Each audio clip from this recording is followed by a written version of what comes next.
Hello everyone and welcome to a most interesting game from round 5 of the 2019 Grenke Chess Classic. It's Vincent Keymer versus Georg Meier. I'm sorry I wasn't able to cover it yesterday. I was catching the premiere of the Avengers Endgame, and I'm not going to spoil anything for you. I'm just going to say the bar's been set pretty high for all the movies of a similar genre to follow. And I must say it was quite an endgame, one of the best I've seen so far. And getting back to this game, really an interesting one, and it features one move that is so awesome that you're gonna remember this game by this move. So without further ado, well, we do have some footage, but maybe save that until the end game. So let's check it out. Vincent has the white pieces and he opens with d4. So far, Vincent 0 points in the tournament, Georg Meier 1 point. E6, we have c4, knight to f6, Vincent goes for knight to f3, and of course the queen's gambit declined is on the board. Knight to c3, d captures on c4, and now e4, and b5. One of the rare lines of the queen's gambit declined where it is okay to defend the c4 pawn. We have e5, and then now comes knight to d5 by Meier. Also, an interesting line is b4, but if correctly played, the white will always end up a pawn up after pawn captures. Pawn captures here, pawn captures here. Now you have to play something, let's say queen d5, but now just queen to a4 check will pick up the pawn. Bishop d7, now f captures on g7 first, threatening to win the rook and bring another queen into the game. Captures, and only then queen captures on c4, well, where black would have several options to choose from, but in the end he would always be down a pawn. So, after e5 we have knight to d5 by Meier, and knight captures on b5. Knight to b6, and bishop to e2, preparing to castle. Meier simply continues developing pieces. We have knight to c6, castles by Vincent, and bishop to e7. And here, queen to d2. You might think, why queen to d2? Why not bishop to e3, developing the bishop? Well, the idea is, okay, for the moment, queen d2 blocks the development of the bishop, but you want to go queen to f4 to g3, and queen d2 is actually an attacking move. And here, in this position, it was played two months ago in the Irefold Open in February between Andrei Sipenko and Parham Maksulu. Maksulu won the game with the black pieces, he castled here. But here we have bishop to b7 by Meier, postponing castling for the moment. And Vincent continues in this fashion. Queen to f4. For the moment, the knight and queen are guarding the d4 pawn, so you need to get rook to d1 in before going queen g3. Queen to d7, still deciding on whether to castle kingside or queenside, but chances are it will be a queenside castle. Knight back to c3, and h6. Preparing g5, black is announcing that he's not interested in castling kingside. We have rook to d1, now the pawn on d4 is defended twice, queen g3 will be played, g5, queen to g3, and now comes queenside castle. So the black king is very safe here. So we'll see what happens. Bishop to e3, and now comes knight to b4. A nice square for the knight. Knight to c2 will be a possibility in the future, maybe even knight to d3, depending on what white plays. First we have knight to d2, now creating a double attack against the c4 pawn. And h5. Meier decides there's no way to defend this, we'll just continue with our attack on the king side. Knight captures on c4, and now comes g4. An interesting line arises after h4. For example, knight captures here with check, a captures, and now queen to h3. And now rook d to g8, preparing to further push the pawn. But the problem for black is that white doesn't really have anything to worry about. White can just start pushing on the queen side. And after g4, it's not a problem. White can just capture. Bishop captures here.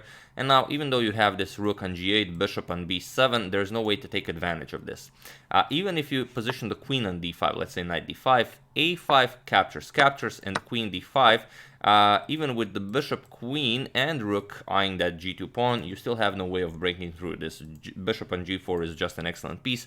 And even though with the queen being passive on h3, it's just working out for white. So, but it's an amazing line. White just continues, a captures, repositions the rooks, and should have a winning game. So Meier decides to go g4, We have knight captures on b6 first, a captures on b6, and now bishop to b5.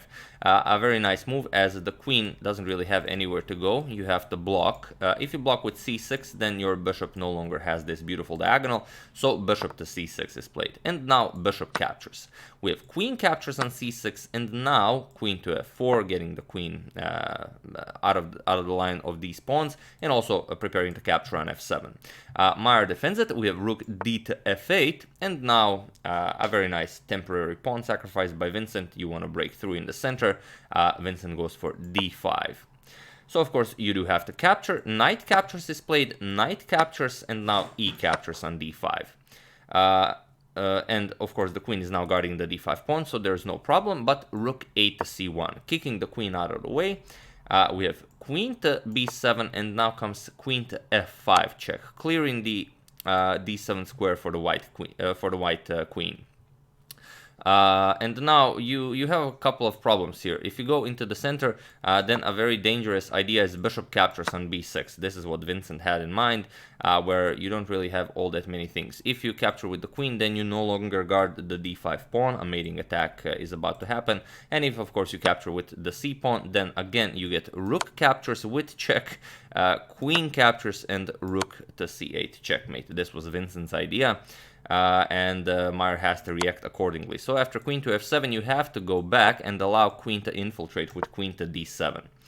Now the bishop is under attack, the pawn is under attack twice, and c5 is played. Now the queen is guarding the bishop here, but it's not a problem for Vincent. Now the black king is quite loose. You could go for something like queen b5 and hope for some, let's say, bishop f4, e6. Maybe you could go for a nice rook lift. But Vincent keeps it simple. Instead of queen b5, keeping queens on the board, he just grabs his temporarily sacrificed pawn and says, I'm up for a nice endgame where I'm up a pawn. Are you game, Georg? And Georg decides that he is game. We have queen captures, rook captures on d5, and now comes rook to d8, offering a trade of rooks. Rook to d1 by Vincent, and now you can see that the position is, both players two rooks, both players the dark square bishop, and Vincent's still up a pawn. So what will happen? Before we check it out, let's check out some nice footage. I've cleared my RAM cache, so it should be everything should be in order. Here we have some nice footage of Vincent. I think it's about from this position, so that's why I saved it for this moment. Just giving, it's not a stare, maybe a few glances towards Meier. And also we have some nice footage of Vincent here making a move, moving that rook. It's a few moves after this position we have on the board, but still. And you can see that he has some nice fizzy water to be used as refreshment. King to c7. Now black, of course, wants to get his king into the game, as you should when playing an endgame. King to f1. Vincent does the same. King c6, improving the position of the king. King e2, and now rook h to e8. And now f4. Now you could play for captures, and then f4. White will still be able to protect his central pawn, but Meier goes for f6. Pawn captures, bishop captures, now attacking the b2 pawn, and here just rook captures on d8. Rook captures on d8 and b3, getting his pawns on the queen side to light squares, so the bishop will not be able to attack them. And now comes rook to e8. And here, king to d3. Vincent starts improving the position of his king, but Meier doesn't allow it. Rook d8 check. And now if you just go forward, just rook e8 check, you're gonna have to keep an eye on your bishop, so you will not be able to keep improving the position of your king. That's why Vincent goes back. We have king to c2, but now Meier takes this opportunity to increase the activity of his own king. First, rook to e8 attacks the bishop, rook to e1, now preparing to trade rooks, but now king d5. Meier finds a very nice way to activate his king. We have a4, and then now comes rook to e4. And here, Vincent forces a trade of rooks. We have bishop to d2, rook captures on e1, bishop captures on e1, and king to e4. So although Vincent is up a pawn, you can see that Meier's king is already occupying the e4 square, and that in itself is compensation for the pawn. And here is the move that I enjoy most in this game. What do you play here with white? The problem is, if you play something like g3 to cement your pawn structure here, then you allow this king to further infiltrate your king side. He's just going to gobble up the pawns, and not something you want to do. He's going to go bishop to d4, and it's just a very nice position for black. But another thing that I thought would happen is bishop to f2, with some ideas that you can, push here, grab this one, or you can, if the position gets complicated, you can maybe capture here and start pushing this guy, depending on what black does with the dark square bishop. It is unlikely, but most likely something like king captures here would happen. You would gain the d3 square for your king. You would keep on playing this game, even though you would have to give up some material. But here what happened in the game is just beautiful. Here Vincent played f5, and it's a very interesting move. Of course, if king captures, then Vincent gets the d3 square for his king. But here Meier actually doesn't capture. Here Meier decides to improve the position before capturing on f5, and he plays h4. And why not? The f5 pawn is not going anywhere. It's on a light square. I'm just going to be able to capture it next move. But here he actually blunders the game. Here Vincent has a winning move, and well, it's hard to imagine, but he definitely should have captured it immediately.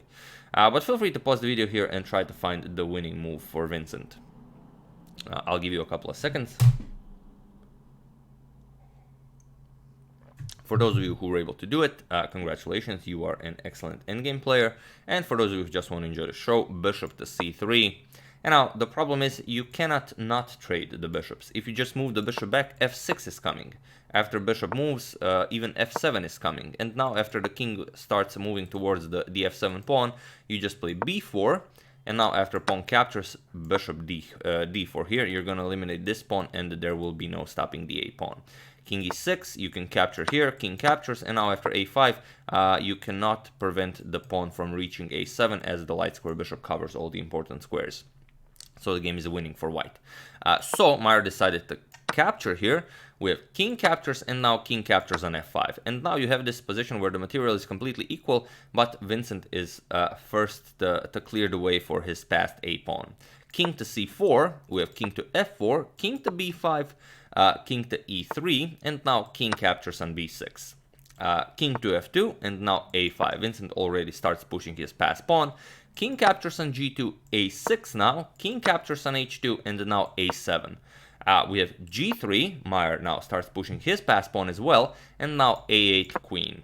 We have g2, and now we have this very nice sequence of moves where Vincent has to go left and right with his queen to reach the black king. King h3, queen to c8 check, king h2, queen c7 check, king h3, queen d7 check, king h2, queen to d6 check, king h3, queen e6 check, king h2, queen e5 check, king h3, and now queen to e1 guarding the queening square. We have c4 by black, and here you can see that Meier is still very much into the game. It's just a beautiful move where if Vincent accepts the pawn captures, then you get pawn to g1, promotes to a queen with check. And now, of course, you have to capture, and now it's stalemate. The black king has nowhere to go. He has no pawn moves. It's stalemate. So Vincent, of course, doesn't grab the pawn. We have b4. Now comes c3. King to c6. Vincent now makes room for his own passed pawn. c2, and now queen to c1, blocking the pawn and waiting for the black king to make a move. We have king to h2, and only now queen captures on c2, where the queen now pins the g2 pawn. King back to h3, queen d3 check, king to h2, and now comes queen to e2, again pinning the pawn.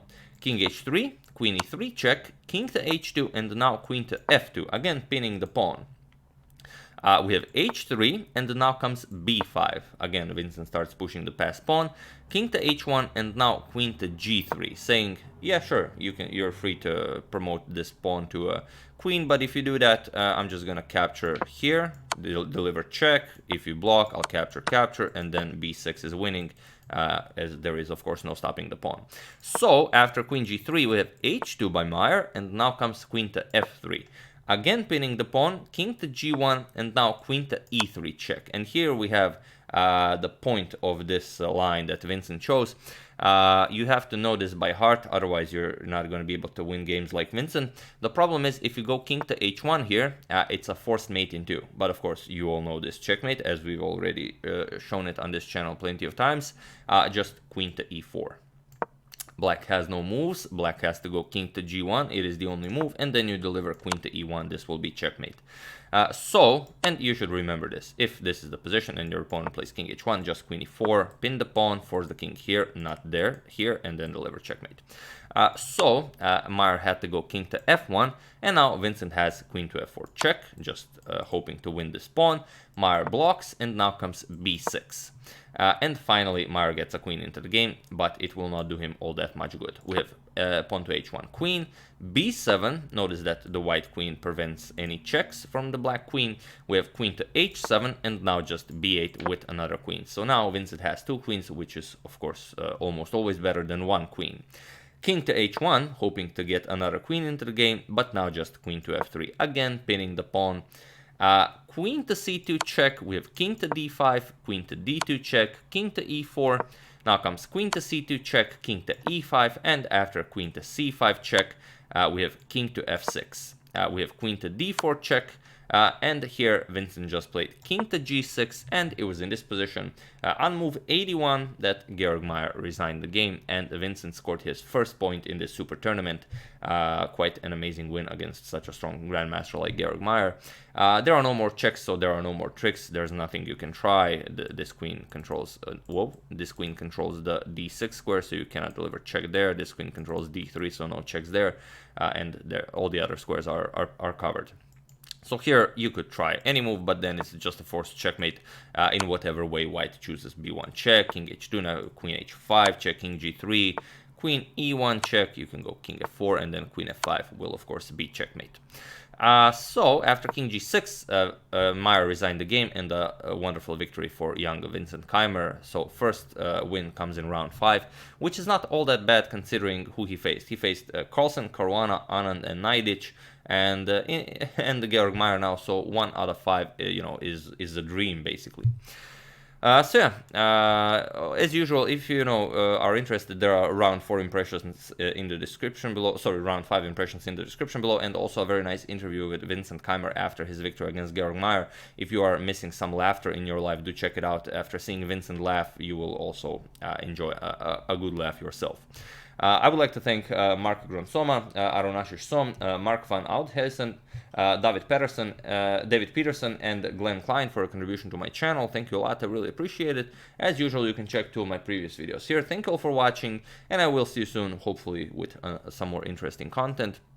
And I have to say, after watching the endgame yesterday and then getting home and seeing this endgame, I was very impressed. 2 such good endgames in one day is really, a day improver.